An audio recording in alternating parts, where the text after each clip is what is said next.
औज़ुबिल्लाहिमिनश्शैतानिर्रजीम बिस्मिल्लाहिर्रहमानिर्रहीम। Hello people, अस्सलाम वालेकुम। कैसे हैं आप सब? उम्मीद करती हूँ कि आप सब ठीक होंगे और आपकी दुआओं से मैं भी ठीक हूँ।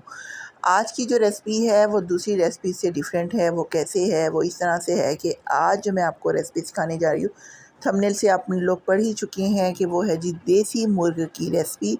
देसी मुर्ग का जो कोरमा होता है वो किस तरह से हम बनाते हैं कढ़ाई स्टाइल में, तो ये दूसरी रेसिपीज़ की निस्बत थोड़ी सी डिफरेंट है लेकिन बहुत मज़े की बनती है।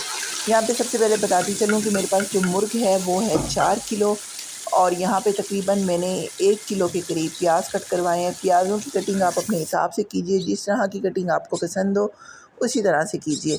और यहाँ पे मैंने डाले हैं आधा किलो जो है वो मैंने डाले हैं प्याज। और प्याज जो मैंने जो डाले हैं तो उसमें ये देखें जी, इनको सबसे पहले फ्राई करना है हमने। फ्राई करने के बाद कहाँ तक फ्राई करना है ये सब आप देखते जाइएगा। तो कैसे हैं आप सब लोग? सॉरी, मेरी जो वीडियो है वो थोड़ी जल्दी स्टार्ट हो गई, और साथ साथ ज़ाहिर सी बात है मैंने रेसिपीज़ तो बतानी है और साथ उसकी क्वांटिटी भी मुझे ज़रूर बतानी पड़ती है। तो ये देखें जी, यहाँ पे जो है ये प्याज़ों की आप भुनाई चेक करें कि भुनाई कितनी करनी है। यहाँ पे बिल्कुल जो है ना वो मैंने प्याज़ों को ब्राउन कर देना। ब्राउन इस तरह से करना है जैसे हम बिरयानी के लिए ब्राउन करते हैं। और यहाँ पे साथ साथ जो है वो मैंने मुर्गा जो है वो डाल देना है। आप यहाँ पे देख सकते हैं ये मेरे पास देसी मुर्ग है, और वो है एक होता है सिंपल मुर्ग जिसे हम कहते हैं मिस्री।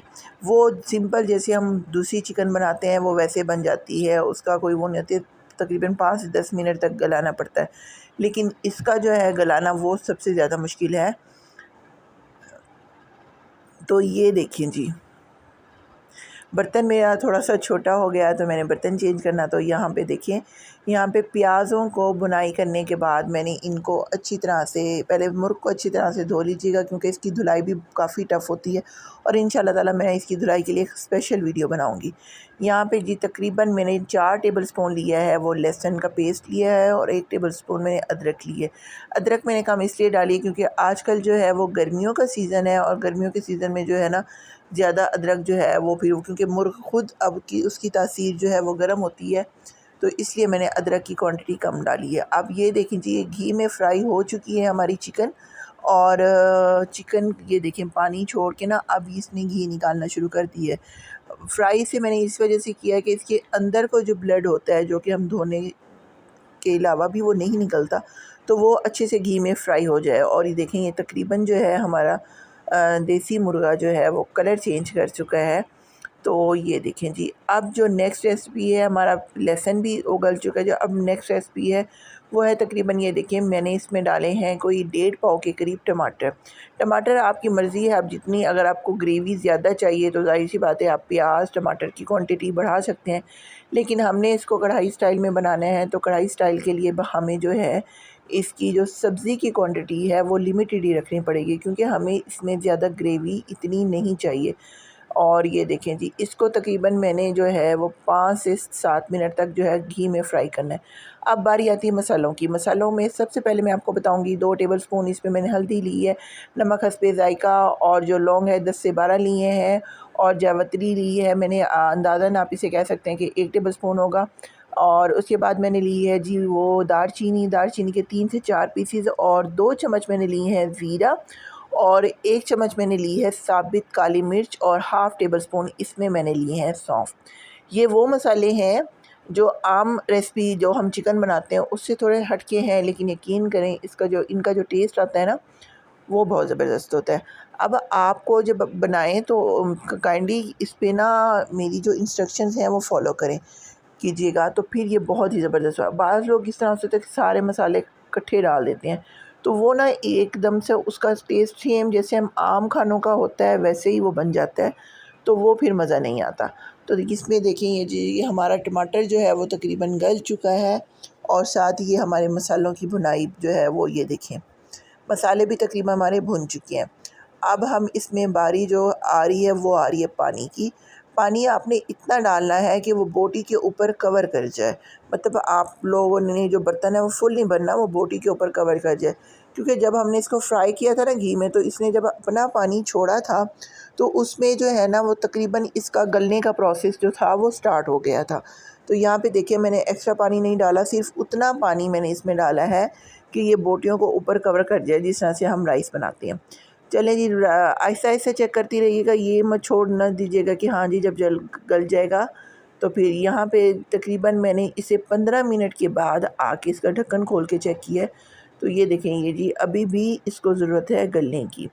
अच्छा जी, फिर अब मैंने नेक्स्ट जो है 15 मिनट के बाद देखा, तो अब बारी आती है हमारी यहाँ पे बादियान के फूल 2 अदद और सॉरी पिसा हुआ जो है वो धनिया पाउडर जो है वो 1 पाउडर और 3 स्पून मैंने लिए हैं, वो लिए हैं कुटी हुई लाल मिर्च की। ठीक है, यहाँ पे हमने धड़ा मिर्च बिल्कुल इस्तेमाल नहीं करनी, हमने यहाँ पे कुटी हुई लाल मिर्च करनी है और उस स्टेज पे करनी है जब ये भुनाई का प्रोसेस आ जाए। तकरीबन ये आधा घंटा लेता है गोश्त गलने में, अगर मैं आपको बता दूं। अगर आपके पास ज़्यादा टाइम मतलब नहीं है तो आप इसको पहले भी बॉईल कर सकते हैं कुकर में ना, अगर आप फटाफट बनाना चाह रहे हैं। लेकिन ये यकीन करें जो अपना नेचुरली गलता है इसका टेस्ट अलग आता है। अब इसमें मैंने आपको बताती चलूँ कि इसमें तकरीबन मैंने आधा किलो के करीब, बल्कि हाँ जी आधा किलो के करीब मैंने यहाँ पे इसमें दही डाली है। दही क्यों डालती हैं? दही इसलिए डालते हैं जो मसाले का तीखापन होता है ना वो कम हो जाता है। ठीक है, और आजकल आपको पता है कि नेचुरल चीज़ें कहीं पे भी नहीं मिलती, तो बाज़ार से ही लेते हैं। तो इस पर ये होता है कि ये जो इसका तीखापन होता है ना, जो मैदे की तेज़ाबियत बाज़ लोगों को हो जाती है, तो वो दही का इस्तेमाल लाज़मी। एक तो ये है कि क्रीमी से बन जाता है और दही का जो फ्लेवर आता है ना वो यकीन करें 4 चाँद लगा देता है।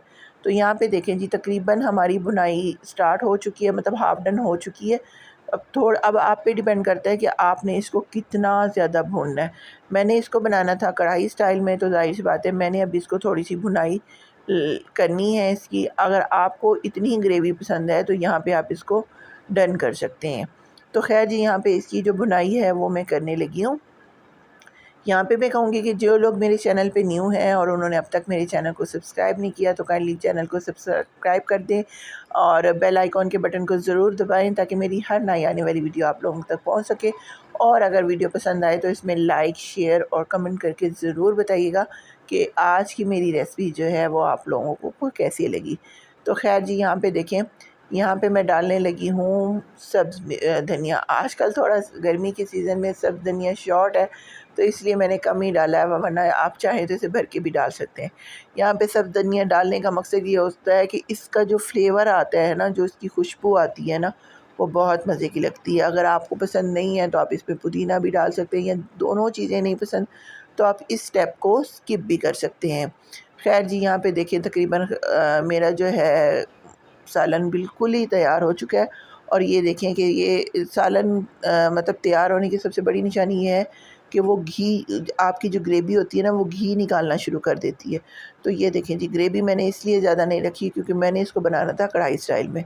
तो खैर जी, यहाँ पे हल्का सा मैंने पानी लगाया और पानी लगाने के बाद इसको मैंने जो है ना तकरीबन जो है वो मैंने इसे 5 मिनट के लिए इसको तेज़ आंच पे पकाना है, क्योंकि बुनाई के बाद थोड़ा सा जो तीखापन होता है ना, और हमने जो दही डाली थी वो पानी का छींटा देने के बाद वो बिल्कुल सेट हो जाएगी।